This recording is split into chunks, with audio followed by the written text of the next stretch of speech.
Hi, welcome to HIP, your home improvement podcast by Lima Kitchens. This podcast explores topics to do with home renovations, updates, and kitchen design.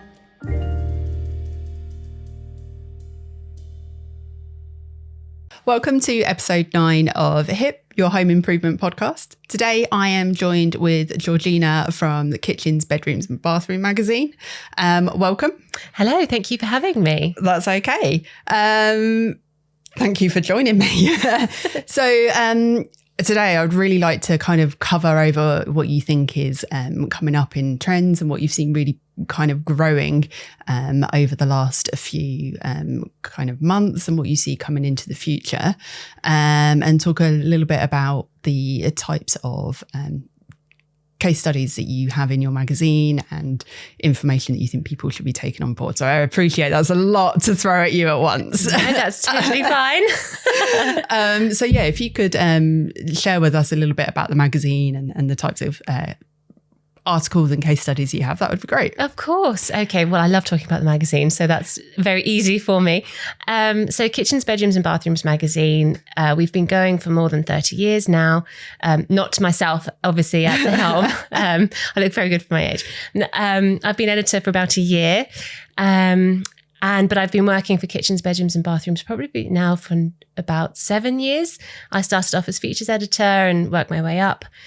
And it's just such a wonderful magazine, if I do say so myself, for people going through their renovation journey, their kitchen buying journey. I like to think that we niche down on the topic, which is quite a new term that I've hearing a lot thanks to social media. But essentially, yes, kitchens, bedrooms and bathrooms, we focus on all sorts of things from large renovations, kitchen extensions to remodeling, just to interiors advice. And we just like to help people in their journey, whether it's they're thinking about doing something or in the middle of doing something, or they're right at the end of that journey and they just need a bit of help for those finishing details. So we're quite broad in our advice. And the features that we write, I really try and make them personal, relatable, enjoyable to read. And we have big topics such as how to buy a kitchen, of course, or then we have smaller things on trends and things that we're seeing.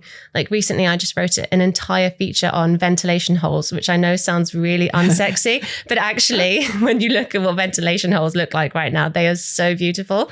So it's things like that, really. And it's just loft conversions, ensuite bathrooms, to how to use yellow in your home. So there's lots to talk about. Indeed. Yellow is a really tricky one as well. It's a really hard colour. And a lot of people like it. I find a lot of people are scared of colour though. And that's one of the things I like about your particular magazine is that you have some really bold features in there and projects that really kind of embrace colour and make it work really, really well. So that advice is obviously being taken by the readers really well. In terms of ventilation, I know I didn't brief you on this, but I've missed that article. I mean, can you explain a little bit about ventilation, because it is so important and very ugly normally.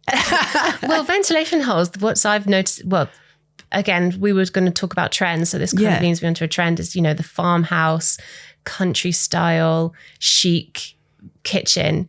And I think ventilation holes, how can I describe them? They're sort of decorative dots on cabinetry that create a pattern that have a function, which is basically to help the air and to a function to help the air circulate, getting rid of mold and smells. There's obviously ventilation holes when you have an integrated fridge freezer, let's say, at the bottom, which probably aren't so decorative.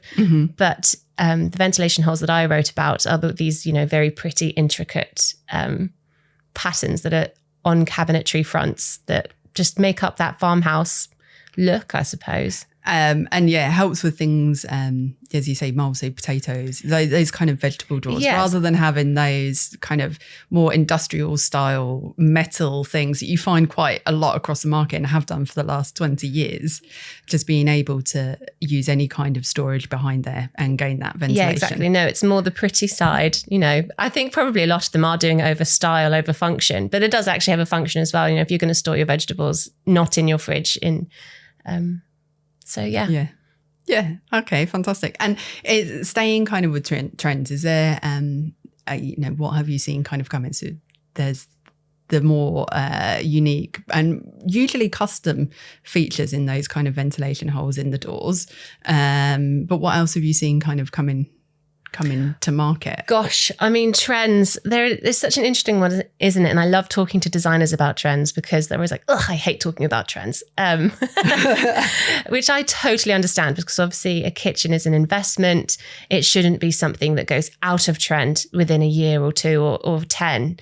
So it has to be timeless. The thing that I love about trends is that they just give more options. I think instead of just sort of being a trendy kitchen, it's actually just something that's new that you could actually implement if you weren't liking something else, for example. So I think trends, yes, if we go back to our sort of February 2025 issue where we talked about the kitchen trends for the year, it was things like red cabinetry, statement marble, off-whites, that was quite big as well.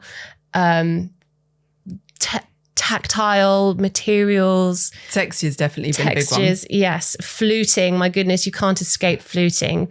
Fluted islands, fluted glass, fluted, I don't know, anything. But so yes, that's the sort of the trends, I would say. But what I like I was saying earlier, trends, there's also trends in what you could do with your island, for example. I think islands at the moment are really having a moment, and they've obviously always been really popular in terms of, I want a kitchen island. But actually, I think the trend now for island design, it's almost a kitchen within itself. There's so much you can do with an island right now. And what I'm seeing, certainly on our website, these3rooms.com, all of our top articles and most read articles are about kitchen islands, curved kitchen islands with seating. Can dining tables replace kitchen islands? There's lots of green kitchen islands is a big one at the moment as well. So I think, could you say that's a trend because it's super popular at the moment? Probably. And how you design your island is massive at the moment. And there's always debates over what's the most optimal way to use your island. Should you be making it functional? Should you be making it clear? Should you have seating in a row? And banquette seating is becoming is getting a lot more exposure, I think, at the moment as well. So there are so many variables, and I've touched on this before, but I think that trends are kind of changing in the fact that with social media and algorithms, I think people are probably going to see what they click on more, and trends will become more blurred moving forward, and it will be harder to kind of date. And with the growth of islands again and how varied they're becoming, that will again make it harder to date kitchens, so help with longevity. Well, that's my hope anyway. Well, do you know what? So it's so interesting that you talk about algorithms and social media, because whereas a lot of people say to me, oh, you're a magazine, don't you worry about social media, don't you worry about online? And actually, maybe 2-3 years ago, I might have been a bit nervous, but I have this renewed confidence in print, and it could be totally naive, but the way that social media is going at the moment, it's a fantastic tool.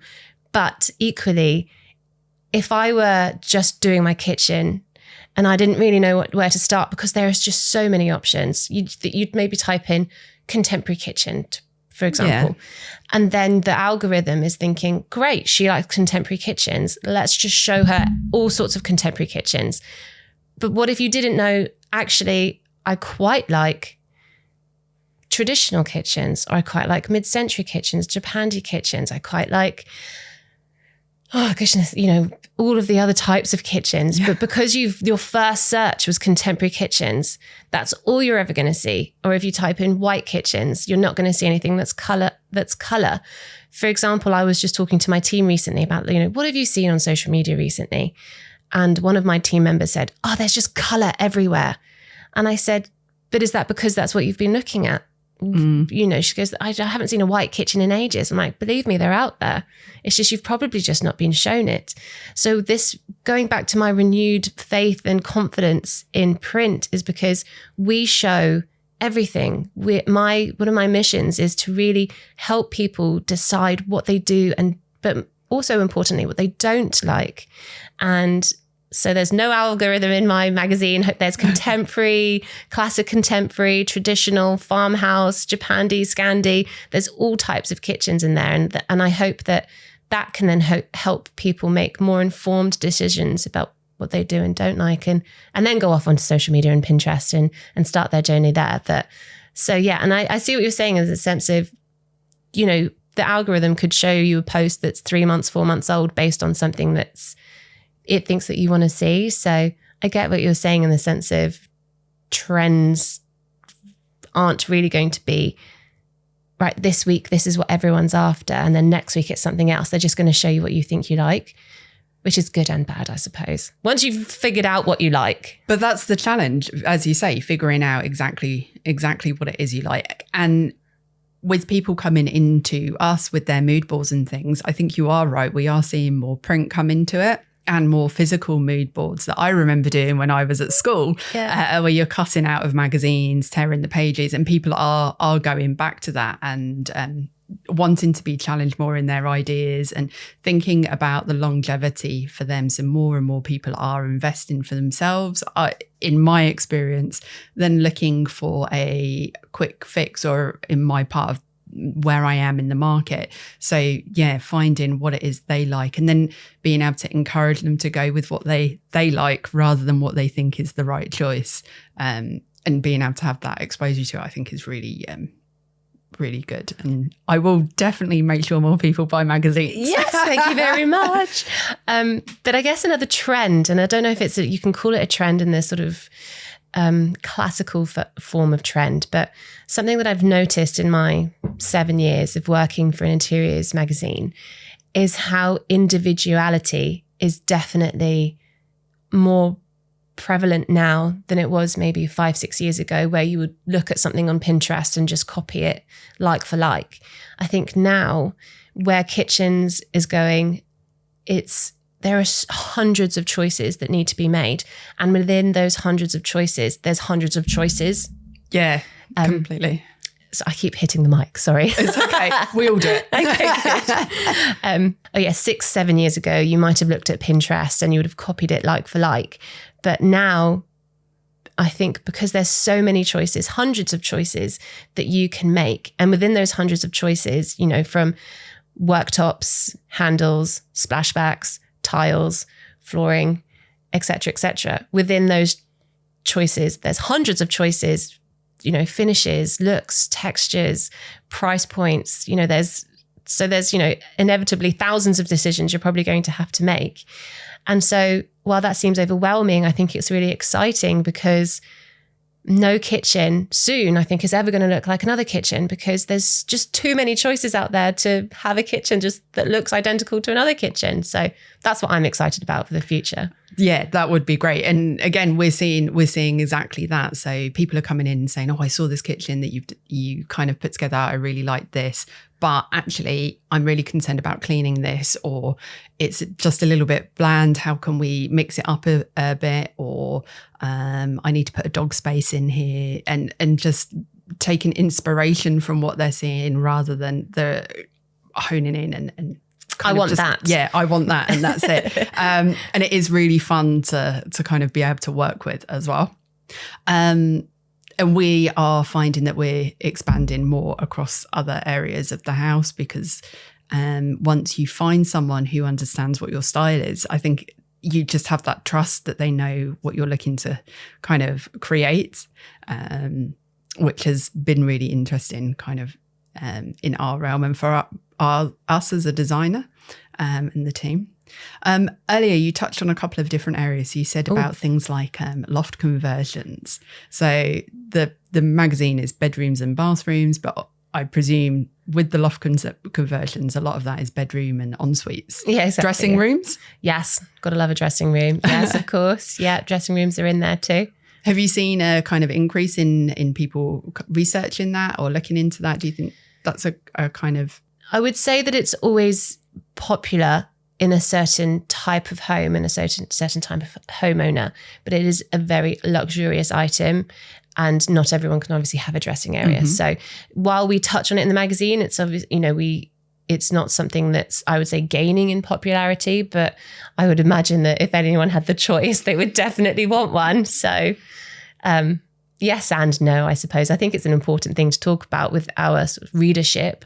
But in terms of gaining in popularity, I've not necessarily seen it as much as, let's say, quirky bathrooms or like non-bathroom bathrooms or daring en suites, for example. Those are things that are more attainable, whereas I suppose a dressing room is a bit more sort of, like I said, luxurious. Yeah, definitely. On the bathroom front, in terms of the quirkiness and the bathroom, not bathroom, is interesting. Yeah. Being a realm that I don't personally get involved with, what kind of things have you kind of seen and had the luxury of being able to go and photograph? Well, yeah, so a non-bathroom bathroom. Well, I mean, I don't know, non-kitchen kitchens, unkitcheny kitchens has been massive for a few years now as well.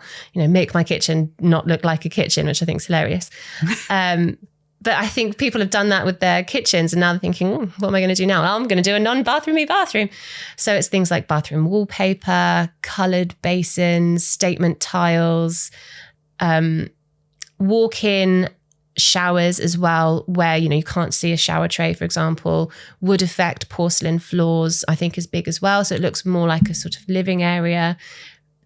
And I guess the way that you accessorize a bathroom as well. So, artwork, plants, painting your ceiling, for example. So there's lots of things I think people, and also the finishes, people have been bolder with finishes in kitchens, brass, nickel, gunmetal, all these kind of different, I think that's going towards bathrooms now as well. So, brass and gold and black has been massive in bathrooms for the last few years as well. But I think that all helps towards the non-bathroomy bathroom. Okay.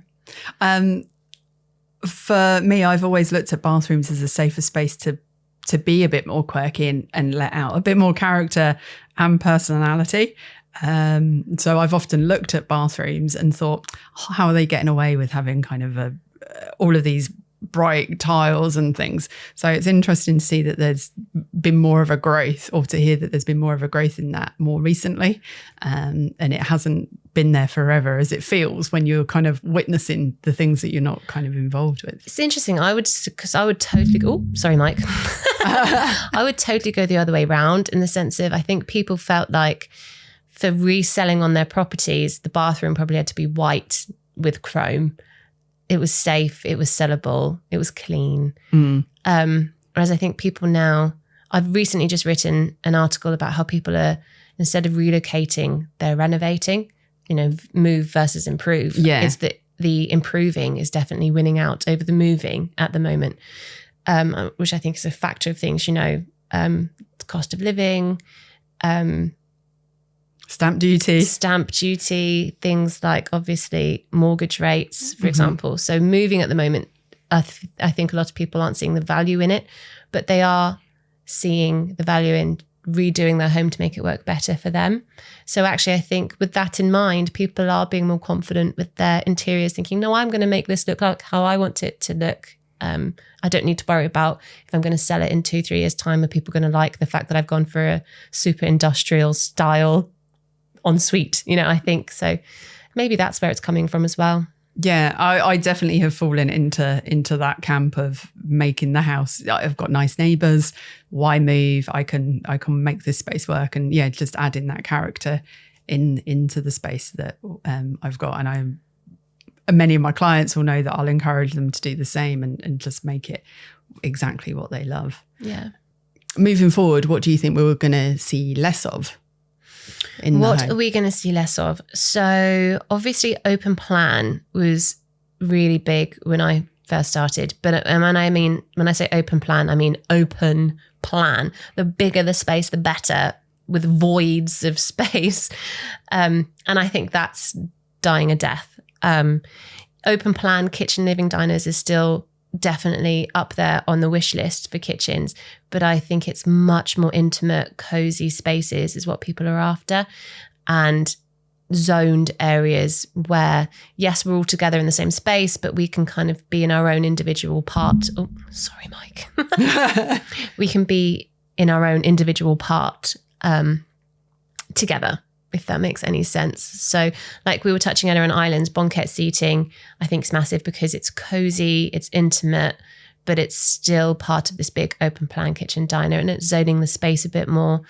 And I think split level design is big too, so that it's still this big open plan space, but it just feels a bit more, well, what we've called it in the magazine is broken plan, which I think we'll be going towards that more. And I did actually see something that there is going to be a resurgence in the dining room.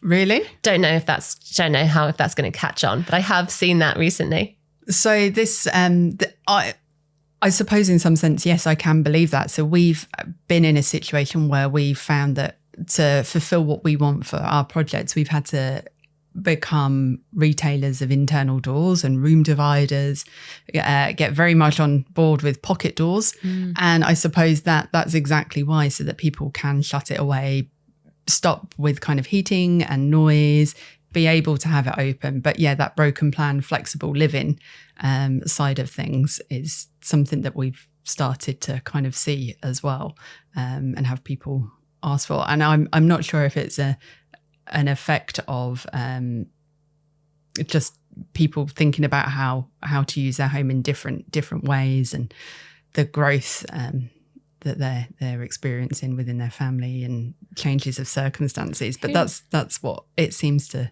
be doing for us too. I can just hide the mess. Yeah. Just stop using my hands. Put them directly here. Yeah, I've gone for my knees. Yeah. Cross my arms like this.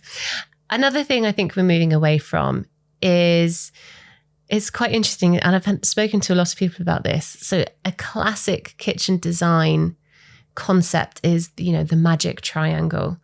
I think it has many other names, but that's the one I know it by. You know what I'm talking about? I do, and I'm very negative about it, and interesting. And I very much consider it something that has definitely helped guide people in the past and give some structure to their thoughts. But in modern day living, it doesn't really perform in the way that it once did. So thinking about it more of a conveyor belt is how I try to help my clients think about how they use the space, so from one task to another. And the zoning, thinking about if someone wants to make drinks or someone's making dinner, and just not having those clashes, which in my experience, the triangle has kind of ended up creating in many homes. Oh, absolutely. I mean, I'm a prime example of that. I mean, underneath my hob is my cutlery tray, and it's possibly the most annoying thing in the world, because the amount of times I'm cooking and my husband needs to try and get, I don't know, a pair of scissors or something, or, vice versa. It's possibly the most annoying thing as well. But, we've got that kitchen triangle going on, but we didn't think of it as, okay, well, when someone's cooking, is someone going to be interrupting that scenario to do something else? So yes, I think I'm still a fan of the kitchen triangle, but perhaps it needs to be more of a, like you just said, a kitchen conveyor belt, I think. But that sounds not very sexy as well, does it? No, it really doesn't. Just we need to find a more sexier name, because magic triangle sounds much more nice than kitchen conveyor belt. It definitely does. It definitely does. One of the other things, wide drawers. So talking about the drawer and the cutlery drawer directly under the hob, I think wider drawers, once you get to 1 meter and above, can create exactly the same things. It can look absolutely beautiful. But if you've got a 1.2 meter drawer and someone wants to get into there, you're often finding you have to shuffle out of the way, creating the same kind of thing. So that balance of practical and aesthetics is really important. I like it. Yeah. I mean, I could imagine as well if you had a 1 point something meter drawer, that's becoming just a tipping zone as well, isn't it? You just throwing stuff in. Well, maybe that's just me. It's not just you. I see plenty of kitchens. just shove it in the big drawer. So, yeah. One of the things that I think has caused slight controversial recently is my slight disdain for bifold doors, like rear bifold doors. Okay. Purely because I have bifold doors, so I feel like I'm allowed to say this. But I just find them just a pain. You either have to have them fully open, or the door, because I use it. My bifolds are my back door, my window, essentially, and also, the reason I got them is, for the whole fancy. Let's slide it all the way back. When it's windy and I have the door open, it slams. Yeah. I can't have it fully open because I have young children. So, they would just fall out of my kitchen if I had them fully open. So it's kind of, I just dream of, slim frame sliding doors, or maybe more, steel framed glazing to give it a bit of another level of interest. But yeah, if anyone has ever said to me, what type of glazing should I get for my rear wall of my new kitchen, bifold doors would be bottom of my list. So bifold doors is something we have introduced over the years, time and time again, until someone started telling me the reality of them, the wind, how many days a year you can really have them all open because it's either too cold or too hot, the flies, everything that you've kind of gone through there, and definitely leaning more towards multi-slide doors or picture windows. So yeah, you've got that light coming in.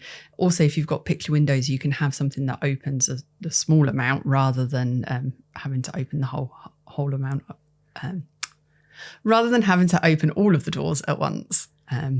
Giving you a little bit more flexibility, definitely. So yeah, I remember when they were the hottest thing to have, and now I'm like, no, please don't do bifolds. The other one that I've had feedback on, and I was glad on the timing because it was just before I did my renovation, was roof lanterns. For a similar reason.